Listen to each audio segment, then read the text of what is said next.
Ladies and gentlemen, boys and girls, I'm coming to you a little early for the usual readings for the Cafe Gallery book reading series. This is a Tuesday night, so this would be in honor of the readings at the cafe, which was at North Lincoln Avenue for the first years of the open mic as it ran in Chicago. And I would read oftentimes poetry from different people from recent issues of Scars Publications magazines. And in honor of that, and in honor of the fact that on Wednesdays I would have to start it at 7 o'clock and people wouldn't show up yet, I thought for you guys I would do what I had done then and start by reading a little bit for you guys to appreciate. Hopefully you'll like them. I like to share material from New Scars Publications book releases, and I have two literary magazines. One is CC&D magazine, which started in 1993, but the other used to be a section of CC&D in 94 and became its own magazine in 2000, and that's Down in the Dirt magazine.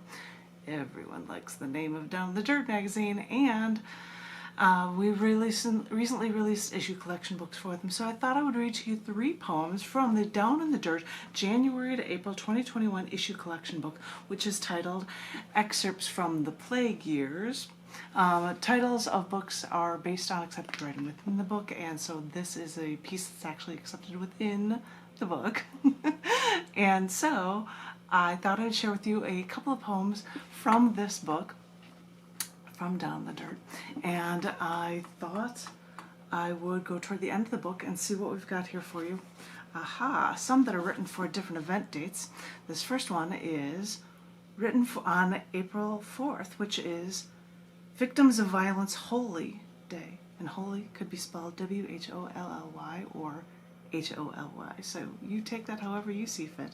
This piece is titled Victims of Violence for Lending a Hand. Working as an acquaintance rape workshop facilitator for years, I designed flyers and brochures and newspaper advertisements to spread the word and to help women who have been suffering because of men who use sex as a weapon violently against them. Some would then try to defile my name for this, writing slanderous things about me in public bathrooms. But their petty comments were nothing compared to the violence men commit against women daily. So I had no problem with abusers calling out someone who non-violently is fighting back. When I heard that yesterday was Victims of Violence Holy Day, I absent-mindedly thought that it was a day to give women and all people the respect they deserve so they can be whole again after battling violence in relationships, in families, in sex.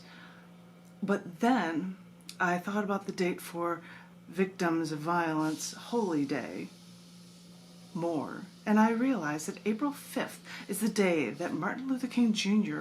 was actually shot and killed. Then I realized that this date was for more than honoring the victims and the survivors, but it is to remind us that those who fight for change can be hurt in the process too. The death of this activist reminds us that we all have that dream of non-violence and equality between sexes and races. And we should all help not only the ones who have suffered this wrath, but also the people who were attacked and defiled because they care. For people who picket on the streets, for people who write for change, for people who counsel the abused, for people who lend a hand or a hug. This fight is for all of us. And we love you for all you do. Aw, I got you your deep down one there for you guys. I hope you like that one. This one is a fun one. This is going to be a fun one that I'm going to read to you next, and it's the longer one of the 3 poems I'm going to share with you from the back of the Down in the Dirt January to April 2021 issue collection book, Excerpts from the Plague Years. This one is titled, quote-unquote, Holiday for Us Beer Drinkers. And it was written on the 7th of April on and for National Beer Day. Okay, here we go. Maybe I'll have to have some beer after I read this. Let's go quote-unquote holiday for us beer drinkers. Back in 1920, the U.S. passed the 18th Amendment that outlawed the production, importation, transportation, and sale of alcoholic beverages, but not the drinking of alcohol. After 13 years, President Franklin Roosevelt, in March of '33, passed an act that said beer with up to 3.2% alcohol could be sold, and said, "I think this would be a good time for a beer." Prohibition was later repealed with the 21st Amendment, but in '33, all they could say was yippee skippy for April 7th, because that is when the law went into effect for beer sales. People waited at breweries and taverns the night before beer became legal for hours to drink their beer legally again. On National Beer Day, I sit here at a local brewery drinking beer with more than twice the alcohol content from what they allowed in '33, laughing at the reason National Beer Day actually exists. One friend told another to start a Facebook page for this day, and the page was seen by the Colorado Beer Examiner. So they kept spreading this on social media outlets, and the beer drinker app, Untapped, made a badge for National Beer Day for people in the app that checked a beer into the app on April 7th. Eventually, elected officials even recognized National Beer Day in 2017. I think beer should have a holiday. Beer's been around for 6,000 years, since Sumerians drank beer through a straw, followed by Babylonians making 20 beers. Egyptians, Greeks, Romans made it. Even the Catholic Church brewed beer once, which makes sense since saints sometimes became saints after fasting for weeks to have visions while only consuming alcohol. Germanic groups also joined in making my favorite beers, so it's cool that the 1516 beer purity law, actually the German Reinheitsgebot,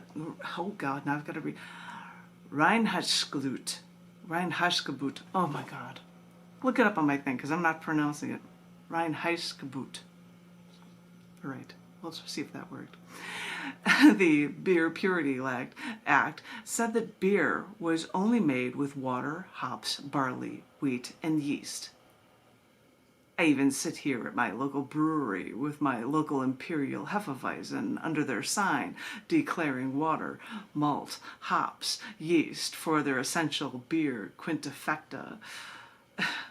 So yeah, although it is new, this holiday exists because Americans were so inept in the 20s that they forbid the selling of beer or liquor, which is my cue to fondly reflect on my hometown with tunnels under the Green Mill bar to allow their speakeasy and possibly the mafia access during Prohibition to avoid the law, which still makes me smile to this day. So why not celebrate on this day, a day now known because two friends spread the word on social media? Just get a good beer in your hands and join in the celebration. Which I think I might do after this. I've had a long day. And you guys might as well, so see if you can find a brewery as long as you have been vaccinated and everything is safe and clear. Go for it, because we need a break after a while, don't we? I'm going to share with you one last poem. I think it's the last poem in the book. I'm reading the last poem in this book for you guys as my trifecta of poems from this Down the Dirt book. This is called Even If Only. It's Dreams for 1519.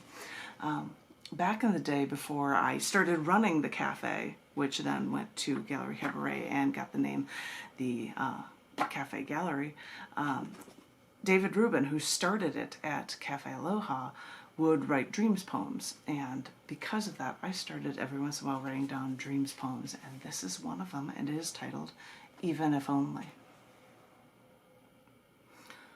We hosted a party at our home, apparently a get-together of sorts, although I haven't hosted a party in years. There were a lot of people there. A friend of mine and her husband came, even though we no longer live in the same state. All I remember was her saying to me was that he was there. The man who was my date at her wedding, the man who does live in the same town as me, that I have not seen since moving here, much less the 15 years before I moved. Across the room, he moved his hair out of his eyes as he turned to the door. He wasn't leaving, he was just turning with this mass of people at apparently my insanely popular party. So I tried to decide if I should talk to him. He was once the world to me before he up and disappeared from my life. But we had so much of a past. And does he even know that I'm here? So with trepidation, I walked toward him, making my way through all of the guests. When I got close to him, I can't even remember if I said a word to him. Our eyes just happened to meet. I cannot remember speaking to him, and I'm not sure if he immediately spoke to me. We had gone our separate ways. There was no turning back from the choices we made. But when the crowd of people in the room started to move us, he took my hand and I held his. Because for this one moment, at this one party, we should be around each other. Even if only for a moment. That is the last poem in the Scars Publications January to April 2021 issue collection book, Excerpts from the Plague Years, which, when there was a snowstorm that knocked out power to a ton of homes in Austin, I was one of them. We were in the first wave of people to lose power, and in the last 5% of people to get power back when it was snowing like mad and nobody in Texas knew how to drive in snow.